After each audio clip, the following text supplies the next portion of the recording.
Hello everyone, this is our session 2 of chapter 1. In session 1, we learn about what is a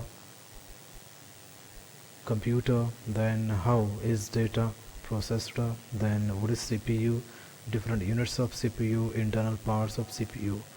I think we learn all these points in session 1. Now in session 2, I'm going to cover how is data stored in a computer. Means in short, we're going to learn about what a memory unit, okay, and here we have to learn what one short process, okay. What is that? How is data stored in a computer? Like how we store data or how we store information in our brain, like that we have to understand what the process to store data in a computer memory, okay. So when we create any file and when we save it after finishing the work, then computer convert that file into binary numbers. Now binary numbers means what? Actually it is a language of a computer in which only two possible values are there. What these are? 0 and 1. And when file is converted to binary numbers, it is stored in computer memory. For that, memory unit of CPU play very important role, and whenever user want that file, it can be retried back whenever user wants by memory unit of computer. Understand all of you? That means it is permanently stored in a computer memory and it is returned back to user whenever user wants. And it is stored in which form? In binary forms. Means binary numbers are used here to store that file in which only two possible values are there. What these are?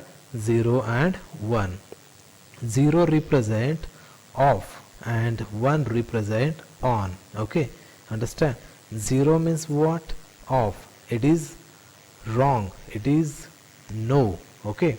And 1 represent on, that means yes or right, okay. Understand all of you? Then next, here only two possible values are there. What these are? 0 and 1, and these values are called, or these numbers are called bits, okay. Understand? And single digit of binary is called bit, means it can be 0 or 1. If there is only one digit or there is only one binary value or binary digit, that is called bit. But 0 and 1, these digits are called bits, okay. Understand? Now next one, what is byte? Byte means what? If there is a collection of what? 8 binary digits, that is called byte, okay. Understand? That is called what? A byte. Understand? If there is a collection of 8 binary digits in which 0 and 1 are there, that is called byte. Understand? And memory of computer is measured in bytes, okay. Like when we measure what? Any particular object, then it's in a form of kilo, it's in a form of centimeter, it's in form of meter, it's in a form of inches, okay. Like this, if you want to measure memory, then it is measured in bytes. So bytes is the measure of what? Computer memory. Understand all of you? Now we have to learn what? Some data storage units. These units are here. That means we can use what? These units also to measure memory, okay. So let's see first what is 1 byte or what is byte. Byte means what? A group of 8 bits make 1 byte. That means when 8 bits are there, that is called what? A 1 byte, okay. Now let's see first data storage unit, that is KB. KB stands for kilobyte. Now 1 kilobytes means how many bytes? 1 kilobyte is equal to 1024 bytes, okay. 1024 bytes is equal to 1 kilobyte. Then next, Now 1024 kilobyte makes how many megabyte? It makes 1 megabyte. 1 megabyte is equal to 1024 kilobyte. Then third storage unit, okay, 1024 MB makes how many gigabyte?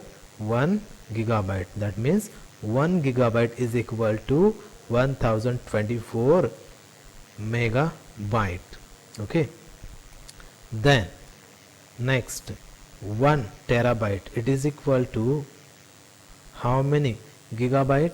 It is equal to 1024 gigabyte, means 1024 GB makes 1 terabyte.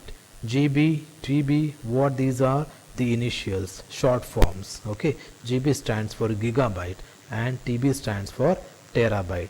Then fifth one, okay, 1024 TB makes how many PB? It makes 1 petabyte. Okay, it makes 1 PB. That means 1024 TB is equal to 1 PB, 1 petabyte. Okay, then sixth, 1024 petabyte makes how many hexabytes? It makes 1 hexabyte. Okay, 1024 PB makes how many hexabyte? 1 hexabyte. Then 1024 exabyte makes how many zettabyte? It makes 1 zettabyte, means 1024 EB, means exabyte is equal to 1 zettabyte, it's ZB. Okay, and at the end last memory unit, that is 1024 ZB, 1024 ZB, 1024 zettabyte makes how many yottabytes? 1 yottabytes, that means 1 YB. Okay, so what these are the units in which you can measure what the memory of computer. Understand all of you? Any problem here? Okay, I hope you all understand.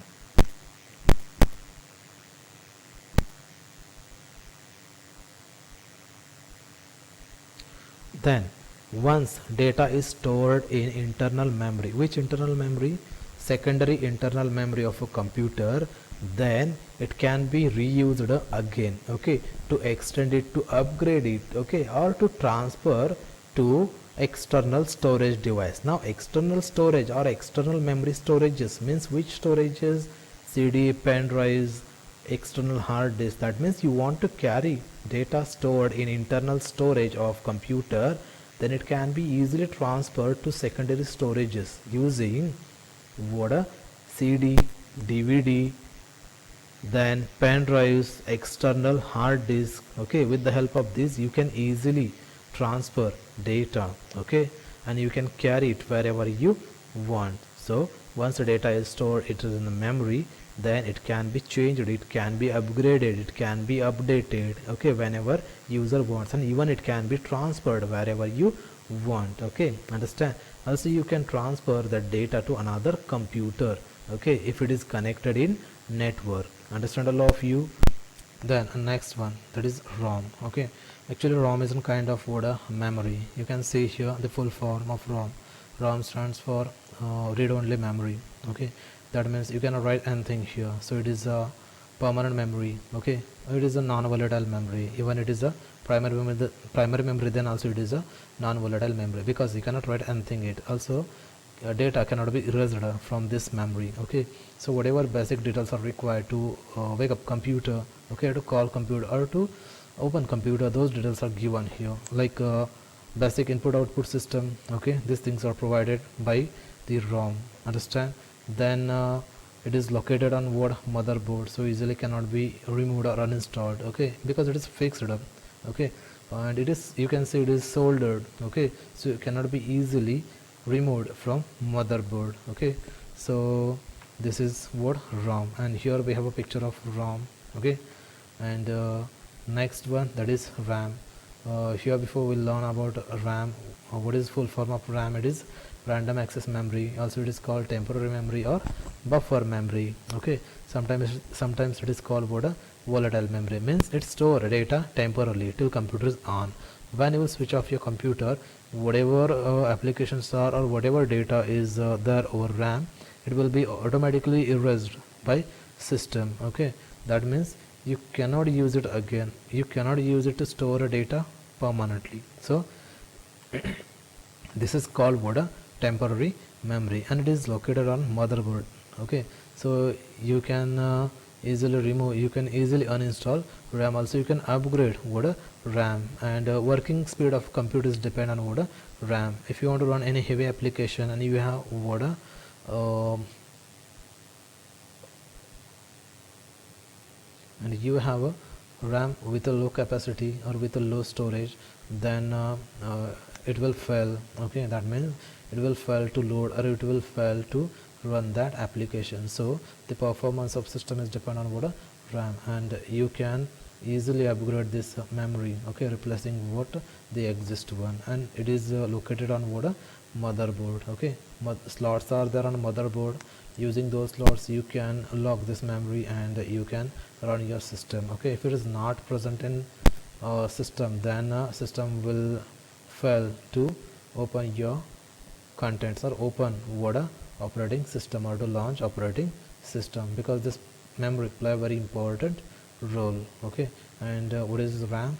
RAM stands for random access memory. Okay, so enough for today, and we'll see the next point to next session. In next session we are going to learn what storages, okay, secondary storages we are going to learn in next session.